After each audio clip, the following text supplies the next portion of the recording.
We're less than 10 days away from the much-awaited Tokyo Olympics, and many believe this could be India's greatest. More number of athletes than we've ever had at an Olympic Games before. 126 have qualified, at least till date. We are going to be represented in more disciplines than we ever have been before, 18 of them. All in all, if you are a sports fan, we have plenty to look forward to. And if you're an India fan in particular, I think we have many reasons as to why we should be wearing the tricolors with pride. And the campaign from the Indian government, #CheerForIndia, is very much underway as well. What I'm trying to say is we're building up to the Tokyo Olympics. It's exciting. And who I have with me is one of India's most well-versed sports journalists, the sports commentator. He's been in the business for almost 4 decades now. Print, TV, web, radio. I'm not too sure if there's a medium where he does not have a footprint. And it's also probably fair to say, many will say this and they will agree that he's India's Olympic encyclopedia. I've got Rajaraman with me. Thank you so much, sir, for being part of this. Looking forward to chatting with you. It's a busy season, so we're looking forward to chatting with you. Thank you very much, Navneeth. Encyclopedia, I'm not sure. Call me a student of sport, student of Indian sport. I get excited. But yes, this is a great season to be a sports writer, to be a sports analyst, and to be a sports fan.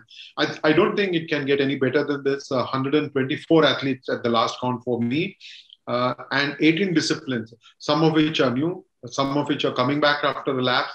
So it is exciting that Indian sport is looking up. Unfortunately, we look at the number of medals every time, but I think there are very good indicators that India is moving forward toward being a sporting nation. 100%. You've been in this space for so long and you've followed the game so very closely. And for those of you watching this, by the way, Rajaraman has also a little unique distinction of being one of the very few Indians who were in Atlanta in 1996 when Leander Pace picked up a bronze medal. That must have felt special. But going into the games, Rajaraman, what is the feeling that you have? Is there a sense of fear, apprehension as to how the Indian athletes will do? Do you genuinely believe that the stage is set for India to have their most successful stint? See, you look back at 2016 and India came back with just a couple of medals. And we've gotten used to picking up medals in slightly larger numbers.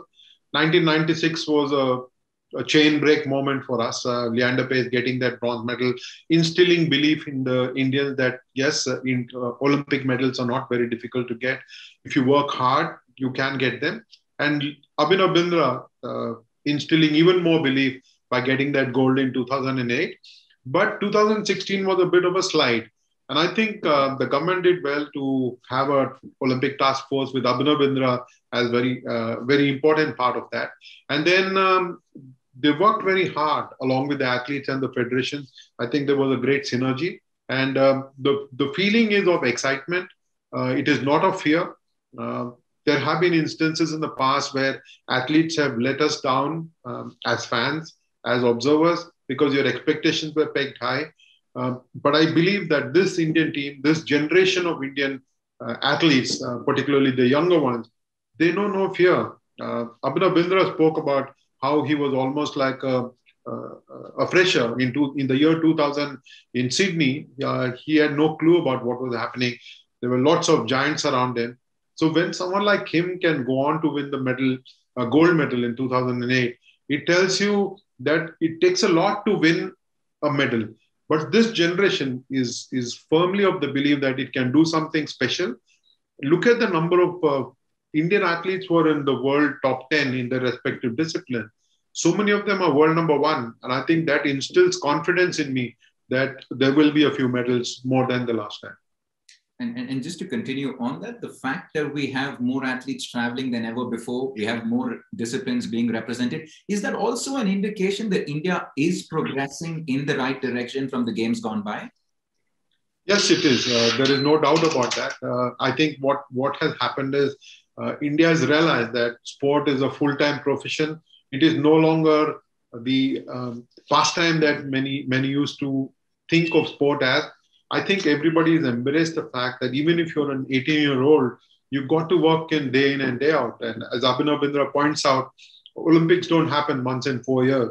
Olympics happen every single day for them. I think the level of preparation that this Indian team has got currently, I think it is astounding. It tells you that Indians are getting more professional with the way they approach the preparation. Indians are getting more professional in how their day-to-day lives are managed. And I think that is the best part of the current scenario. And if you can continue in the same vein, I think 2024 and 2028, you might have a better performance from Indian athletes. Yes, the grassroots need to be strengthened. Yes, the middle level needs to be stronger. But I think there's been a great deal of investment in the elite athletes in the country. And I think that will give us some reward for sure. And another reason as to why the athletes are where they are today is also the role of the government that they have played, right? And I noticed you speaking a little bit about that, even in that All India Radio chat and in many other areas as well. Talk to us a little bit about breaking this common sentiment that we have about how we need to do more. I think the government is already doing everything that they can to help the Olympic athletes in terms of money being invested. And I understand there was also a task force that was formed after the 2016 games. Can you tell us a little bit about that? Sure. Thank you, Navneeth. It's a great question because most of us don't have time to try and understand what happens in the background. Yeah. To my mind, Olympic sport in this country owes its very existence to the government of India because it has invested a great deal. I was reading a document that the Sports Authority of India had put out. It's called Road to Tokyo. And it tells us that for the 18 disciplines that are going to the Olympic Games in Tokyo, as much as 1,090 crores have been spent in the last Olympic cycle. Wow. So imagine that's a lot of money. And we think that the government does nothing. We think that we keep cribbing about lack of infrastructure. Mm-hmm. And Navneeth, I did research, independent research that I did. Do you know that there are more than 100 synthetic tracks across the country, including 6 class 1 tracks in the country? Now, athletic track. Now, we keep cribbing about how we don't have infrastructure, how we don't have enough and more. But I think the government has done its bit. I think it's time for the people to start playing a little bit more sport, parents to encourage their children that there is life beyond education, that sport can be very rewarding as well. And if you can balance both education and sport as a career, I think you will have done well for yourself. I'm hoping that someday we will have athletes who pursue education quite seriously. So you will have smarter athletes. I'm not saying today's athletes are not smart. They're very intelligent, but the level of intelligence, the level of understanding of what sport calls for will go up when they start educating themselves a little bit more. But yes, the government has done a lot. It has supported individual athletes. Now you look at someone like a Mirabai Chanu, very, very good example, Navneeth. She had a problem with the collarbone and I don't think anybody was able to identify what was happening. She would always get a little bit of a pain in the back when she was lifting the weights. She's been a world champion in 2017. She's been to the best doctors. Unfortunately, they were not able to diagnose the pain. So she was sent to St. Louis in America, where a Dr. Aaron Hotchkiss, he diagnosed her problem. He's a physical conditioning expert who specializes in weightlifters. Now somebody has researched, somebody has identified that Mirabai Chanu can go there. She went there, worked for 2 months, and then she got a world record in the Asian Championship. Now she's gone back again just before lockdown 2 happened because of the second wave of COVID in the country. She's back in the US. Now, such interventions have what made India a different country than before. She's not the only one. Every single athlete. Now, you look at someone like PV Sindhu, India's best known athlete today. She won the silver medal in 2016. Now, Sindhu has got just about everything she asked. She went to 69 tournaments, international tournaments in the last Olympic cycle. In the last four and a half years, she's traveled 69 tournaments. Now, that's been funded by the government. Now, everyone thinks that the government does nothing at all. But when you have such positive support coming in from the government and the synergy with the federation and with lots of these NGOs that have come up and are supporting sport, I think then India there is only one way for India. It is going to move forward. I think there is a collective effort to make India a beautiful sporting nation. That's beautiful. Very wonderfully said. I think that breaks a lot of myths, to be very honest, as common people from the outside. it's hard for people to understand what's going on behind the scenes, but to just know that there is so much happening and the government leading from the front, it really, really augurs well for a wonderful sporting culture, if I may say so. And the other side of that, to break this perception, is also fans, right? How I'm being very honest when I ask you this. As a fan, what is your message when a contingent is heading to Olympics, and let's say later today an Indian athlete is likely to perform? It could be the latter stages of the tournament, whatever it is, right? What is your message? Sometimes I think we're a little harsh on them and we expect nothing less than a medal.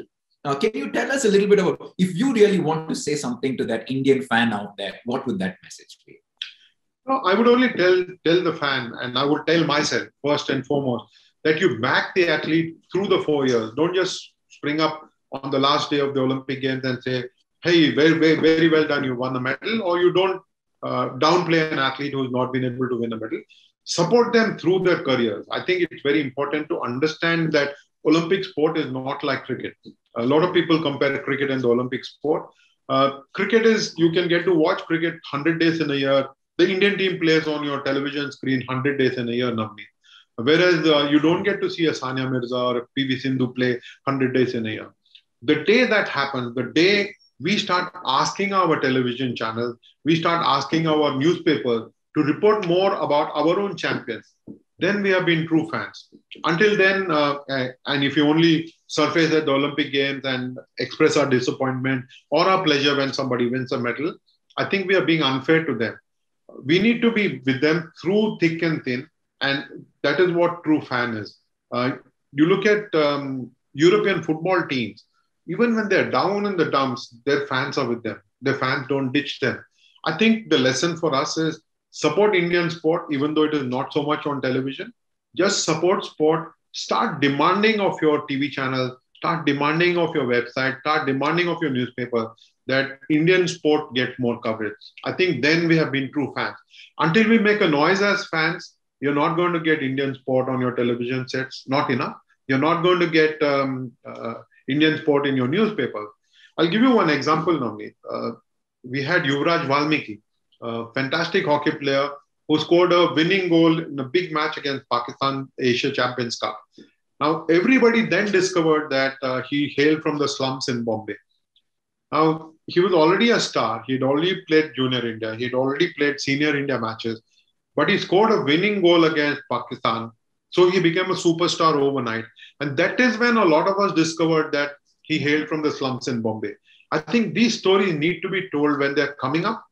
I remember I was, as a youngster, I would go to a newspaper office to give scores of my cricket match. I would sometimes see Mohammad Azharuddin there in the same newspaper office. He would be better than us. He would have a block prepared of his photograph. So his picture would appear the next day. If it got 100 for the school team, he would be in the newspaper office. And there used to be a 6-column display of the local league match in the papers there. But today, that space is taken up by European football, taken up by American basketball. I think we need to love our Indian sport, not just during the Olympic Games and the Asian Games, but throughout the 4-year cycle that we are. Yeah. I was just reading up, and like you said, there are so many beautiful stories of our athletes. I was reading up about Rani Rampal. I was reading up about Revati Veeramani, and all of them hail from very humble backgrounds. And what they've achieved, they've actually gone against the odds to really come to where they are today. And they get one shot at glory. That's what the Olympics is all about. Even when we compare to cricket, right? We have so many chances to redeem ourselves. But it isn't the same when it comes to the Olympics and making it happen. You have one chance to make it happen. And that's why there's so much more pressure. And I think some love and support from we as fans can help along with these athletes. No doubt about that, Navneeth. It's very important that we recognize these athletes. The other day, I was asking some colleagues of mine, if you know anybody who's an MA in English literature and plays sport for the country. So there was stunned silence. There were a lot of people who wondered who it was. You know, it was Rani. Rani has got an MA in English and she speaks astounding English. A lot of people are surprised that someone who grew up in Haryana and hails from Shabad and learned a sport there can be an MA in English. it tells you that when a sports person determines himself or herself to achieve something, they do. I think we just need to encourage them to go discover themselves, to go find themselves. And when they do that, Navneeth, we will be so beautifully surprised at the kind of story that they've got to tell, at the kind of inspiration that they can be. I think there are many such amazing stories within the Olympic contingent and outside of it that we can keep listening to it continuously and not be bored at all. Yeah, and I'm sure you have so many of these gems that you'd love to share, and hopefully we'll uncover that maybe as we do have a few chats as we move forward to the Olympics itself. When we say this is the expected tally from the upcoming Olympics, how often is that an accurate estimate of what is coming our way? When I've been reading articles which says 10, 12, 15, 17 medals even, right? Is that even realistic? India did 6 at the London Games in 2012. We dropped down to 2 in Rio in 2016. What is a fair estimate according to you? Very difficult. I once remember asking Sachin Tendulkar about his century. And he said, every time I go into bat, I start at 0. When I look at the scoreboard, it tells me that you're walking into bat with the score at 0. It doesn't matter whether you've scored a double hundred in the last game or not. Now, when you know this, when you know sport is uncertain, and it takes one very good delivery to dismiss a batsman of Sachin Tendulkar's caliber. Now he gets out for 0. You can't blame him, right? Now he doesn't become a bad cricketer because of one inning. He doesn't become a great cricketer because of one inning. You look for consistency. Now you are asking me specifically about what is a fair tally to fair assessment. There have been people who want 20 medals from India. I think it's unfair. I remember reading a Niti Aayog document which spoke about 50 Olympic medals for India, not in 2020, but in 2028. When you want such medals, you will make progress, and therefore you expect 20. But I think 6 to 10 is reasonable this time because there has been the pandemic. People have had very difficult times staying together, training hard, lack of competition. I think all of this will sound as excuse later, but we know this is the truth. You can train and train and train, but if you don't have competitive exposure, you're going to be struggling. When you get to the international stage and you turn up without enough competitive experience in the last year and a half, and we can turn around and say it's been the same for everybody else. But I think Europe has got an advantage. They reopened, they were able to have competitions, and some of them might be in better shape than Indians are. I think the Americans have done really well as well. Not that we're going to be competing with the Americans and the Chinese for a top-notch position, but I think with the Indian, 6 to 10 will be a fair assessment. There have been a few injuries of late, and I think it kind of brings it down. You know, small things like the death of a very important sports official in boxing, and I'm speaking of R.K. Sacheti. His death might influence the outcome in boxing. We all know that boxing is very judgment-based. The scoring that happens, the officiating that happens can be very judgmental. And without the presence of an official who has been an influence around the world, who's been a very strong presence in world boxing, I think some of our boxers can end up being on the losing side. Small things that will go on to make the difference between 6 and 10. But I think between 6 and 10, I would be a happy man if we can come back with that kind of a medal tally. That is in keeping with the fact that you're sending the largest contingent, that you're sending more athletes in more discipline than ever before. I think 6 to 10 will be, anything like 7 will be a very happy number because you want more from India. You want more Indians to be inspired. You want more youngsters to play sport and start aspiring to be those champions in 7, 8, 10 years. 7 to 10 is a wonderful number. If India does achieve that, that will be really good for the country as well. The pandemic also makes it that much more unpredictable, sir, because you have no idea how the preparations happen. As in, we do know how it is, but you have no idea how it's going to play out, right? Like we said, some countries have done a good job in opening it up a lot earlier, but India didn't have that advantage. The fact that a lot of uncertainties at play don't count anyone out. Any athlete can spring a surprise, and I think that's beautiful in itself. There is no doubt about that. But let's also be fair to some of our athletes.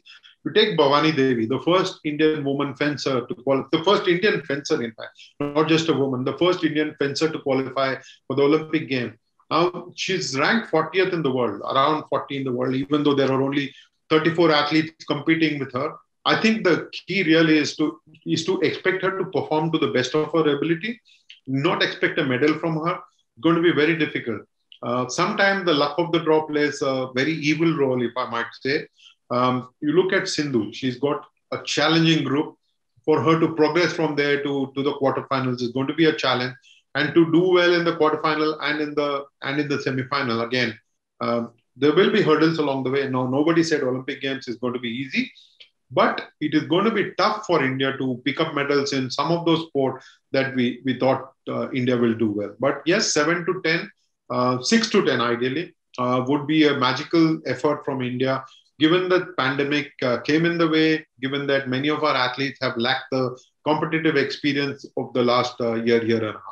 Yeah, it will be a magical campaign if India do end up with 7. We're going to continue this conversation, but I'm also going to quickly pause over here to bring in our second guest as well, someone who doesn't need much of an introduction, particularly in the sporting fraternity. I have Gaurav Natekar here as well with us, an Arjuna awardee. He's a 7-time national tennis champion, double gold medalist at the Asian Games. He comes from a sporting family. His father is one of India's great badminton players. His son is an upcoming golfer, and he spends a lot of his time improving sports infrastructure in the country. Gaurav, good to have you here. Thank you so much for chatting with us as we're building up to the Tokyo Games. Thank you. Thank you. My pleasure. Good afternoon, everybody. Hi, Raja. How are you? Good afternoon to you too. What a pleasure being on the same show as you. Navneeth, I might add, you spoke about his family. Don't miss out on the wife ever. She's played some great tennis for the country as well. A power couple, I may say. Yeah. Yes. Gaurav, thank you so much for chatting with us. I think you've already heard a few tidbits about what we are discussing. We're building up to the Tokyo Games. And I think what Rajaraman was telling us about was the role that the government has played, particularly in the last 4 to 5 years, to really provide that infrastructure and the foundation for the athletes to express themselves. Talk to us a little bit about your sentiment about the Indian contingent, and as they head to Tokyo anytime right now, what do you feel? No, I think like Raja rightly said, the government and all the other organizations in the ecosystem have come a long way from when I played in the 90s. I think obviously the excitement this time may be a little subdued given the whole COVID-19 pandemic and things, but I think it's great that that the Prime Minister has spoken to all the players. I think that the sports has been building up over the last few years in the country. And I think that if anything that the pandemic has taught us, it is that for us to build immunity, we need to be fit. We need to be relatively fit. We need to exercise regularly. And being in the sports infrastructure space, what I am seeing, especially after the second wave, is that a lot of people now want to have sports facilities, whether it's state governments, whether it's the builders, whether it's schools, colleges, and all of that. So I think that Olympics comes once every 4 years. This time, of course, it's been delayed by a year. But I think that we have the largest contingent, that India has ever sent. I think there's a lot of medal prospects that we have, and let's just hope that it all comes together, because all said and done, at an event like the Olympics, you can do all the hard work and all of that, but just that little bit of luck and timing to peak at the right time is something that is always required. Yeah, absolutely. As a former athlete yourself, what is the impact of empty stadiums going to have on an athlete?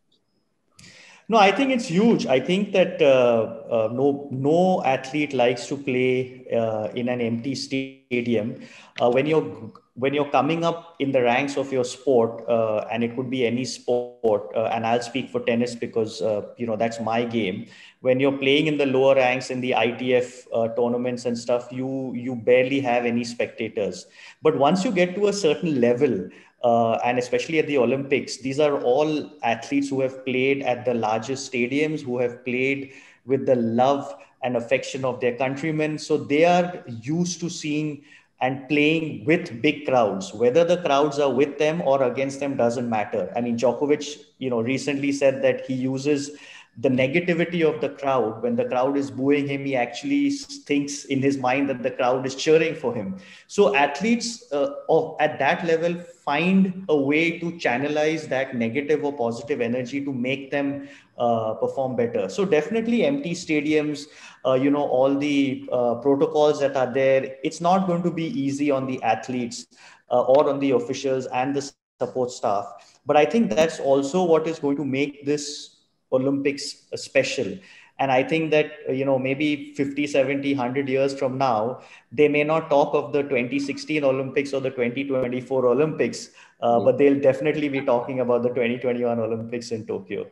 Absolutely. I was reading this meme recently, and it said this is the order of who the fans are going to be supporting when a tennis game is going on. Roger Federer, Rafael Nadal, any opponent of Djokovic, and then Djokovic, right? It's quite unfortunate that that is the case, but the man, well, in all likelihood, could end up being the greatest ever, because he's with the momentum, he could end up with more Grand Slams than anybody else. About tennis, talking about tennis, I know it's an area that you will want to pitch in. Can you tell us about where you see Indian tennis at the moment? Do you believe it's on its ascendancy? Do you feel like it's probably stagnated? Love to get your thoughts on that and the Indian contingent for Tokyo as far as tennis is concerned. Well, I think it's unfortunate that we don't have as many participants as we should have had for this Olympics. But I think that was something that was waiting to happen. I think, to be brutally honest, just like many other sports, while the federation and the government has done or made some of the right moves, I think there are also some moves that they have got wrong. And I hope that this is only, purely from a strategic perspective, and that they will, correct what they have done. In terms of tennis today, I think that we need to get some more youngsters to actually come up and take up the pedestal that a Leander or a Mahesh and we keep talking about them, but even Leander now is, he's not in the Olympics. Mahesh is already retired. Sania is playing her fourth Olympics, I think. There's nobody else really there. Rohan Bupana is also 34, 35. And I think that unless tennis throws up an Indian born and Indian bred tennis player, male or female, I think that we are going to see a bit of a dip in tennis over the next 5 to 7 years. I mean, Samir Banerjee, who honestly, in my opinion, is from an Indian family, but really, except for his roots, India cannot claim anything other than his roots, right? But everybody's talking about him having won Junior Wimbledon. But I think we need somebody like that to come through the ranks. And there is tremendous talent. I mean, there's no doubt. If anybody says that Indians don't have the talent in tennis, again, you have to just look at Samir Banerjee and you know that given the right structure, given the right platform, given the right funding, given the right support, there is no reason why our youngsters cannot do well. So I think that we will see a dip in tennis maybe in the next few years, and hopefully after that we'll again see some more peaks. Yeah, hopefully. And we have Sania in action along with Ankita for the Tokyo Olympics as well. I'm going to sort of expand on that question and bring Rajaraman back in. Badminton, wrestling, shooting, boxing. We've seen India really evolve over the past few years in these four disciplines. Is it because of the medals that has sort of popularized those disciplines in India? What does it take? Why are these four disciplines where they are today? And what does it take for the others to reach where these four are? That's a tough one, Navneeth, to be very honest, but I will try and address it to the best of my capability. Yes, you are right. The medals that they win at the cadet level or at the junior level spur them on to go on to do well at the senior level as well. Now, there are some sports where juniors excel as seniors as well. There are some sports where juniors fade away. Now, one of the most important factors that comes into play, Navneeth, is how federations present their case to the Ministry of Youth Affairs and Sports. I'll give you an example. Now, athletics is not such a huge medal prospect in the Olympic Games. You take away Neeraj Chopra, then you were struggling to come up with a second name as a medal prospect. But they got 50 crores funding over the last 2 years from the government of India. The Athletics Federation, because they've got national camp, they've got international exposure, they've got the junior teams doing well. They sent some of the juniors overseas. Pandemic, of course, was different, so some of the teams haven't gone out. But you see there is a ladder that they built and they continue it. Now you look at tennis and you look at their proposal to the government of India, their annual budget is only about 4.5, 5 crores. Now, the government hasn't said that you come up with a proposal only for 5 crores. It says you come up with the best possible proposal. Now, government also sees tennis as a professional sport. It is up to the federation, the All India Tennis Association, to convince the government that yes, it is professional at the top level, but no, for the juniors, you need to support them. Now, if PV Sindhu can go for 69 tournaments in the last Olympic cycle and be funded by the government, I don't think there is an issue with Ankita Raina getting support from the government. But it needs to be presented to the government correctly. And I think this is where tennis has been let down by its leader. It's very important to understand the system. The government has opened its purse strings. As I told you, 1,000 crores plus has been spent on this last Olympic cycle. But tennis doesn't figure anywhere. There are sports like that. I mean, equestrian. There is plenty of young talent in equestrianism, but the federation doesn't do anything at all. It tells the government that we are not even planning to send anybody to the Olympic Games, so we are okay with who we are. There was Fawad Mirza working very hard, getting funding worth 15 crores from an individual sponsor and working hard in Germany. They completely forgot about him and said, we are not sending anybody to the game. Now, you need federations to be on the ball. You need federations to become more professional. I told you, athletics picked up 50 crores over the last 2 years. It is because they understand the system and they work towards keeping the athletes in good training and in good competitive frame. I think tennis is difficult because you can't keep them in national camp, but you can definitely ask for funding support for 10 boys and 10 girls to travel around the world. When I was growing up, I would read about Ramesh Krishnan being supported by government or by the tennis association.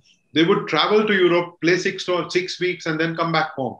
Now, you don't get to hear of any of that. I think tennis really needs to learn lessons from other sport, and then I'm sure you will find that revolution that both Gaurav and I want to see in Indian tennis. Yeah, hopefully we see that. Sir, I know this is a very busy period for you. We're going to let you go very soon. But considering that you follow the Olympics so closely, I want to quickly, my final question to you is, what's the 2 or 3 disciplines that you're really excited about? And if I may ask, the names of 2-3 athletes that you're excited to watch at this Olympics. See, on the very opening day, and I'm not including 23rd of July, an archery competition that begins. There are no medals on offer that day. But on 24th, you can expect the shooters to deliver something, and you can expect Mirabai Chanu to pick up a medal. She's been a world champion in 2017, and she's in good shape. She can challenge the Chinese for gold, but I think I'll be happy with a silver. Even a bronze from weightlifting will really boost the sport. It has been through a lot. There has been lots of doping incidents in the country, and that sport deserves a shot in the arm. Some of the wrestlers will land medals. I think there are boxers as well. And I really want Neeraj Chopra to go and win that medal because athletics need that boost. Athletics need to become a primary sport in this country. As a mother sport, we need to play more track and field sport. And then we can find many more athletes who can migrate from athletics to other sport. We will have athletes playing a lot of sport rather than discover athletes by chance. I think if we can get medals from weightlifting, from boxing, from wrestling, from shooting, hopefully from badminton and archery as well, besides the athletics medal. Yeah, and that is on par with the 7 to 10 that you are hoping that comes out of Tokyo. If India does manage that, that will already make it the most successful campaign ever because 6 so far is our maximum at London. So it's been a pleasure talking to you. Thank you so much. And hopefully we can pick your brains as we move along to 2021 as well. It means a lot to me, Navneeth, that you've had me on the show, that I'm able to express myself. And hopefully some of the athletes will be able to do that in the coming fortnight or so. Absolutely. Thank you so much. Thank you. And I'm going to put Gaurav on the spot now. Gaurav, if you have to come up with some sort of a prediction, and I was talking to Rajaraman about this, right? Is it even fair sometimes that, you know, I've read multiple articles of that say India expecting 12 medals, 15 medals, 17 medals. Some of them even say 20 medals. Sometimes I feel these are very unrealistic. What are your thoughts on particularly what to expect from the athlete, from the contingent just ahead of an Olympic game? You know, people who know me always say that I'm diplomatic and I'm a fence sitter. So I'm not, and you know, predicting something in an Olympics much harder, is that much harder. But I would like to put on record and say that if everything goes right, and I mentioned it at the beginning of this show, that everything never goes right in the Olympics and in big events. If everything goes according to plan, if all our athletes you know, do what they're supposed to do, perform under pressure, somebody else doesn't really have a day which he's not supposed to have, sure, we can win 15 medals. But realistically, I feel that as a country, we should target anywhere between 5 to 7 medals. I think that's definitely something that's possible. You know, like Raja said, you know, we've got wrestling, we've got badminton, you know, we've got boxing, we've got a couple of other sports, you know, archery, weightlifting, where we have medal prospects. So I would say that realistically, 5 to 7 medals at this Olympics would be good. And, you know, we must understand that every country goes through its peaks and valleys. A country like USA might win 100 medals and then come down to 80, right? Whereas for India, we might win 8 medals and come down to 4, right? Or 2 or 3, and then go up. When I won the Asian Games gold medal in '94, there were just 4 gold medals that were won, and 2 of them were won by me and Leander. And I remember the hockey team won 1, and I think Jaspal Rana won 1 in shooting. But subsequent to that, we've seen a lot more additions in the gold medal tally at the Asian Games. I think this holds true for all big games. So I would say, I would put my neck out there and say that 5 to 7 medals is realistic, achievable, and that's what we should be looking at. You know, I think you're not being diplomatic. I like that answer. You're giving us something. Good. I'm happy. If I may ask, behind you, is that the torch? Yes, that is actually. Unfortunately, I didn't have the pleasure of playing in the Olympics, but because of my Asian Games wins and all my other wins, I have been part of a couple of Olympic torch relays. It's funny that you mention it, because just there's a story to that as well. Just 3 weeks back, it was it was just hanging, and somebody noticed it on another call, and then they told me that, look, it should not be hanging without a case and things, because of, it could get spoiled. So this case that you see is just done 3 weeks back. But yes, that is the Olympic torch. And so whenever I walk into my office and I sit in my chair, I kind of motivates me and, reminds me of what I have done, which is also important to do sometimes, and what I need to do or what I'm striving to do. So. Wonderful. That is a beautiful story. And it's nice to see it in a case right behind you, because I think that's where it should be. I have one final question for you, Gaurav. And this is, as an athlete, you've represented India at the Asian Games multiple times, like you said. How big is this for an athlete? And tell us how special this is for an athlete to wear those tricolors, represent the country once every 4 years, and all the work and toil that goes into this. Number one, from an athlete's perspective. And as an athlete, what are you expecting from the fans, right? Sometimes I feel fans can be a little harsh. They can be a little too demanding. So I'd love to get your perspective, one, as an athlete to represent the country once every 4 years. And as an athlete, what is your expectation of a fan? No, I think for the athletes, it's the biggest moment in their careers. I mean, even in a game like tennis, where players who have won multiple Grand Slams have come and said that, winning the Olympics has always been a dream. I mean, even if you look at Federer and Djokovic and all these guys, for them winning the Olympics is something special, because even though you're playing on the ATP tour and it says Gaurav Natekar India, in a sense, you are still at an individual level. Yeah. But it is here that you're actually representing your country. Your flag is up there, and again, it's very cliched, but only somebody who sees the tricolor and the tiranga, being hoisted up after you have won, will realize what I'm talking about. So I think it's a huge moment in anybody's career. I think that they should enjoy it. There's a lot of athletes who are going for the first time. Perhaps there will be another time for them as well. There are some athletes who have been multiple times, so they obviously know how to deal with it. I think in terms of the fans, I have to say that I always thought that the Indian fans were the toughest to deal with until I saw how the English fans, dealt with them after the Euro. So I think that I've realized that fans everywhere are different. Some are more passionate than others, or some choose to show their passion and their encouragement.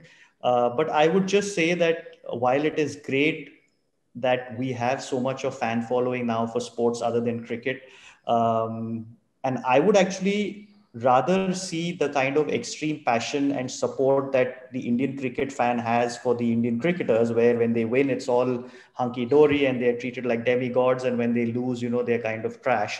I would actually like to see that kind of a situation in other Indian sports, because that would really mean that Indian sport has arrived, and Indian Olympic sports has arrived. So I would say, tell the Indian fan that, go out there, wear your heart on your sleeve, because that's what the Indian athlete is going to do at the Olympics.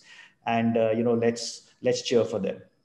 If we win the game of numbers, then India can certainly become a powerhouse before we know it, right? And like you said, hopefully we get to see the Tiranga and the tricolors being hoisted many times at the Tokyo Games. Gaurav, thank you so much for chatting with us. Hopefully, like Rajaraman, we will pick your brains as well on a few occasions as we get closer and during the games as well. And 5 to 7 is what you said. 7 to 10 is what Rajaraman said. If they do come true, I think India will be very happy when they take that flight back to India. Thank you so much for joining us, and thanks for all the work that you do in the fraternity itself. Thank you. Absolutely my pleasure. Thank you. Thank you for joining us.